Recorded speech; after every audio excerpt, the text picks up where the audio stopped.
Добрый вечер, друзья! В эфире очередной выпуск программы «Призвание». И я рада вам представить моего очередного гостя. Очень трудно его ограничить в одной какой-то ипостаси, поскольку он очень многогранный, творчески интересный человек.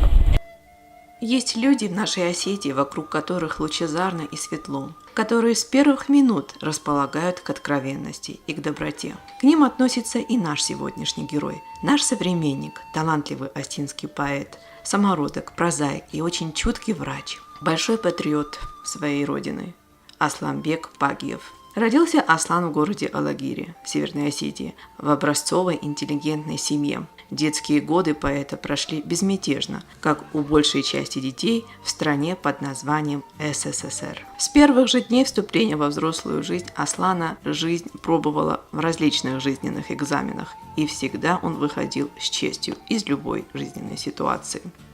После среднего образования пробовал себя в различных ипостасиях, но сегодня успешно занимается тибетской медициной, а в свободное время пишет стихи. Стихи, которые собирают все больше и больше поклонников. Влюбленный лист. Солнце радостью лучистой наполняло мир. Нежно зеленели листья, набирая сил. Засиял под солнцем лист на высокой ветке, безупречно духом чист, полюбив соседку. Днями ей шуршал на ушко, бойко шелестел, о любви своей подружке каждой жилкой пел. Осень заменила лето, дождь сменяет зной, шепчет милой о рассветах листик пожилой. Желтый лист шептал подруге о любви своей, предлагал свои услуги, улыбался ей. Ветер оторвал от ветки, в танце закружив. Первый раз держал соседку, рядом жизнь прожив. Отпустив ее на иней, рядышком прилег и застыл погодой зимней у любимых ног. Верный государству и отчизне, я трудился, не жалея силы, не жалея времени и жизни ради нашей Родины, любимой. Старый стал, ни силы нет, ни мощи. Все стране отдал своим до капли, плащ из ветра до костей заношен. Дождь латает сапоги и шляпы. Шли на небо, а свалились в пропасть, где под нами с жадными глазами пасть свою чудовище разверзла, поглощая все, что мы создали. Мне не надо орденов, медалей. Я прошу за жизнь большую мало. Заглянуть бы на часок издали в ту страну, что нас не предавала.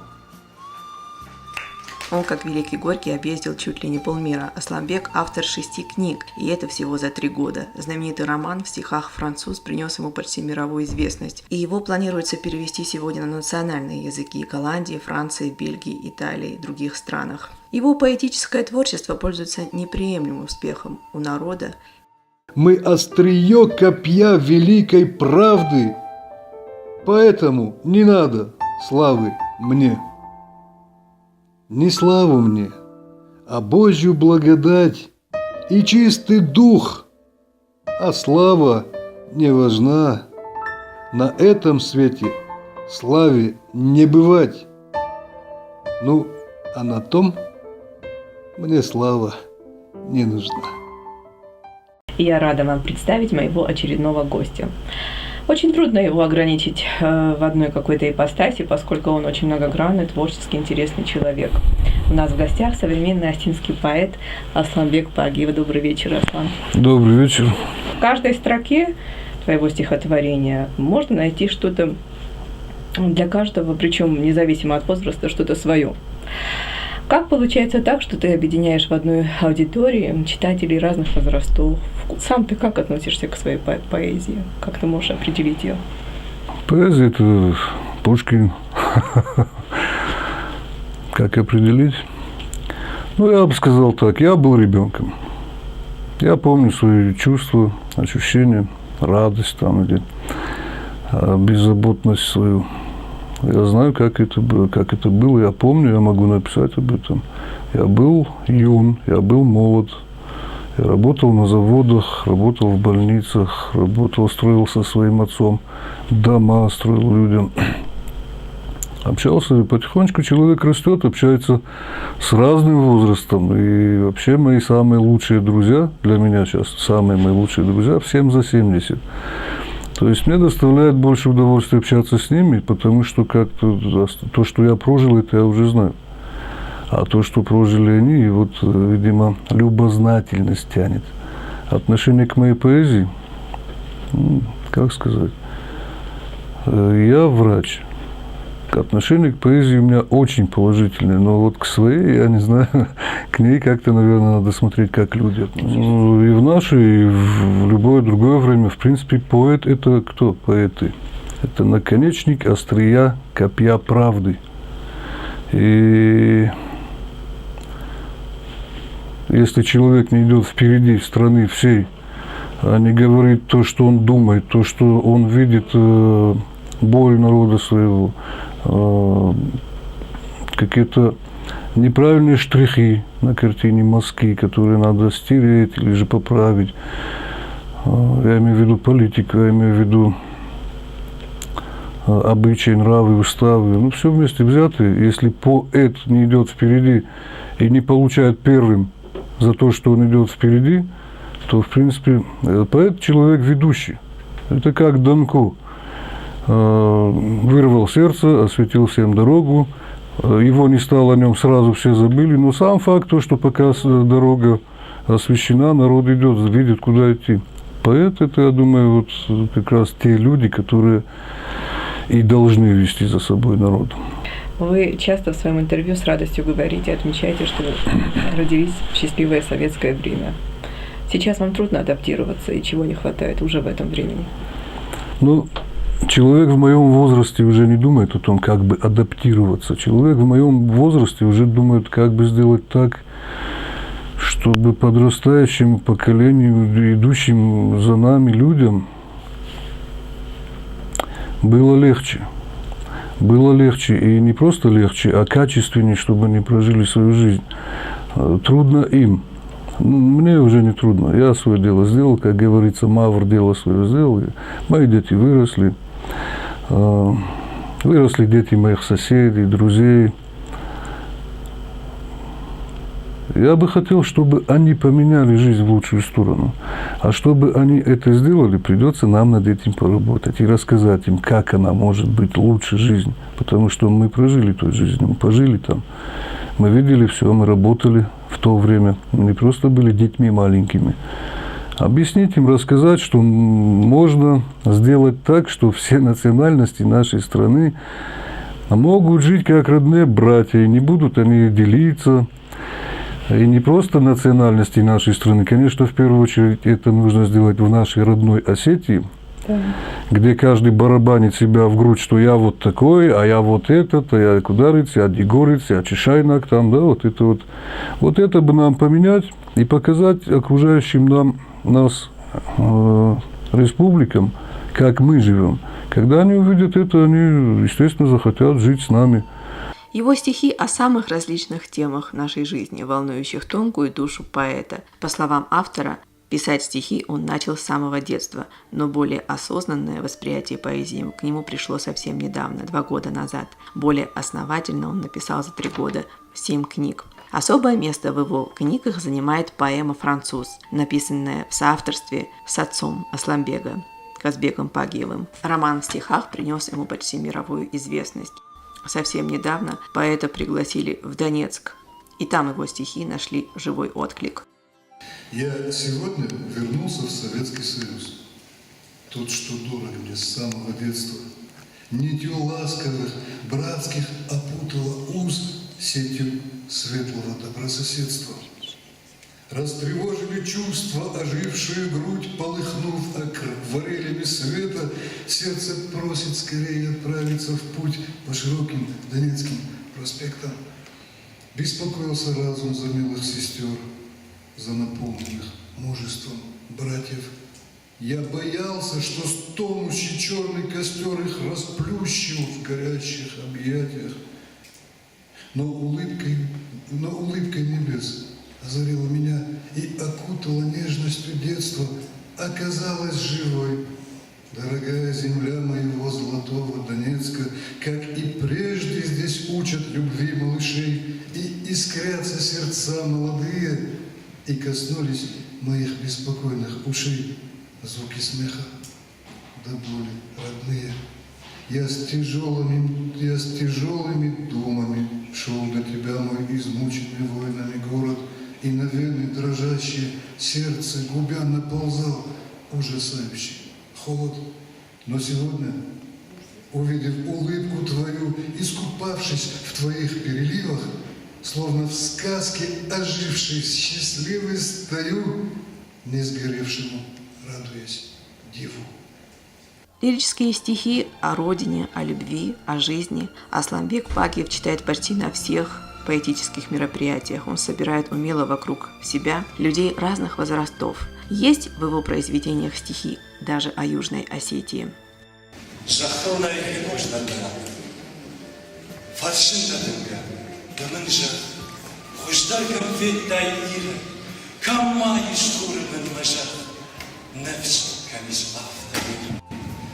Kam varjız aftaten kut am, kam fet daydır şuhtar xaxta, şıxdak derdi kam fet dayra, kam avara xısam yegaxta. Maşar maxu saxarta kala, anar lavgadatan artivat, jagmaman bonagon ashtal, kam feniz, xoşdar raşivat, deşek baday, banas xoşdar. Da akash tu dawan waraq, daman da udnay anda, anaw wanga barja jari. Jarda, kutsinka da, mafan jarda, maghashto, khasava walaf tabu, jarda, hushar irashto. Мне бы очень хотелось, чтобы и нашу республику вы посетили с творческим вечером в своей поэзии. Ты знаешь, меня очень радует Южная Осетия, очень радует. Вот, конечно, говорить о том, хотел бы я присоединиться, чтобы мы присоединились. Мы и так вместе. Но я единственное, чего боюсь, если Южная Осетия тоже вот станет вровень Северной Осетии, то там тоже, а вдруг утеряют язык, да? Как здесь он теряется. Ты знаешь, те южане, которые взяли мою остинскую книгу в руки, либо читают мои остинские произведения, они вот как-то, у меня ощущение, как будто они больше рады, чем все остальные. Ты знаешь, очень радует, подъем идет там. Идет очень хороший подъем. Вот после выборов президента, я думаю, как-то вот улучшение явно на глаза. Ребята отсюда стали ездить туда. Спокойно ездят. Они там чуть ли не шашлыки вместе жарят, да, ну вот налаживается очень, я думаю, что лучше стало. Динамика пошла. Да, думаю, да. Пытливый, зоркий ум и бесконечный талант не останавливают его на одном. Есть у него еще другая грань. Это врачебная деятельность. Уже 27 лет Аслан Пагиев практикует методику тибетской медицины. Лечит все виды заболеваний опорно-двигательной системы. По словам врача, к этой стезе он пришел сам через свою личную боль, когда от него отказывалась официальная медицина. Подняв себя, это великая сила воли, а сегодня он поднимает многих людей. Осваивал знания он тибетской медицины давно, еще в далеком Тибете. Затем несколько лет успешно работал в известной клинике имени Бурденко. Сегодня он лечит не только словом души, но и своими руками, в которых заложена уникальная сила. Я знаю, Аслан, что вы в медицину пришли, в принципе, мы об этом тоже поговорим, тоже через боль, в том числе физическую. Вы сами себя поднимали, и поднимали причем с такого состояния, когда отказывалась официальная медицина. Что бы вы могли посоветовать тем людям, которые сегодня в отчаянии? Ну, вообще, я бы посоветовал, наверное, не тем, кто отчаялся, людям. Я бы больше посоветовал, наверное, врачам бы посоветовал не заставлять людей отчаиваться, давать им всегда оставлять надежду, шанс. Потому что множество заболеваний, от которых отказываются, иногда отказываются даже не потому, что не могут вылечить, а потому что ленятся, не хотят возиться. Понимаешь, это же вот... А клятву-то не Гиппопотаму давали, а Гиппократу. Вот, они немного путаются иногда в своих клятвах. Вот, кому давали клятву. В первую очередь врачи, конечно. Вот скажем, у нас хирургия на высочайшем уровне. Хирургия, детская медицина на высочайшем уровне. Людям надо не уколы делать во время простуды, а надо серьезными лекарствами лечиться. То есть лекарства, я имею в виду калина, малина, да, вот что серьезно, травы. Они выгоняют болезнь, они убивают ее. А уколы, пенициллины, это все загоняют вовнутрь. Со временем это превращается в яд. И эти химические соединения убивают людей. То есть пациенты, которые... Я не ответил на вопрос. Те люди, которые не теряют дух. Не терять дух, самое главное. Можно было в 2 словах ответить. Самое главное – не терять дух. Бороться. Бороться, даже если на это уйдет всю жизнь, все равно бороться. Как только ты заплачешь, ты останешься один. От тебя все откажутся. Ну, это нужна сила воли, конечно.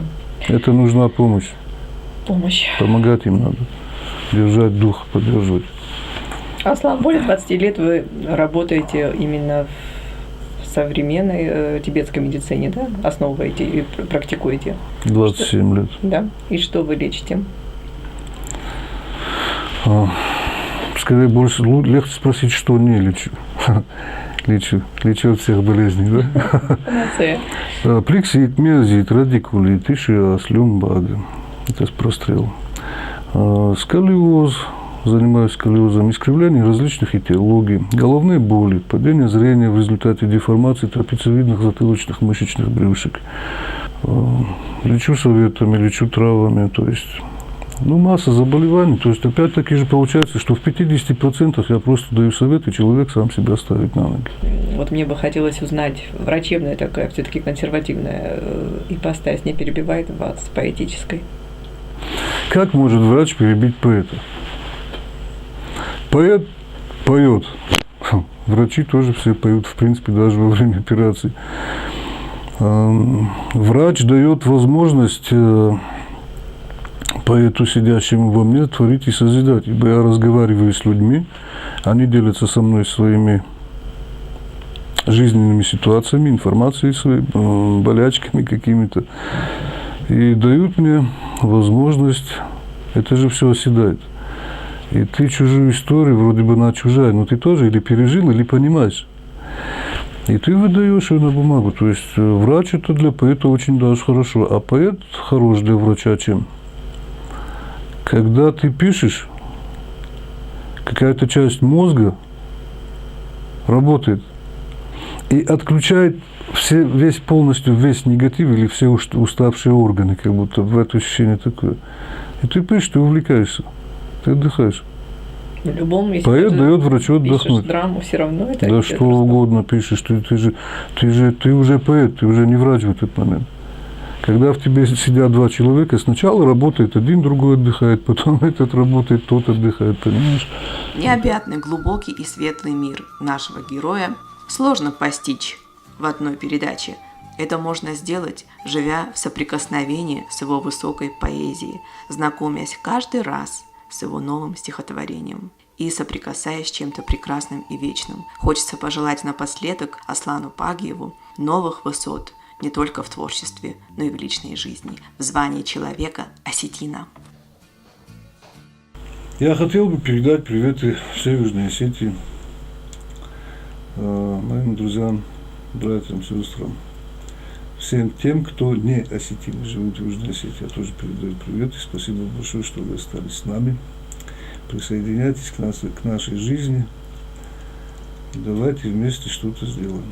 Спасибо большое.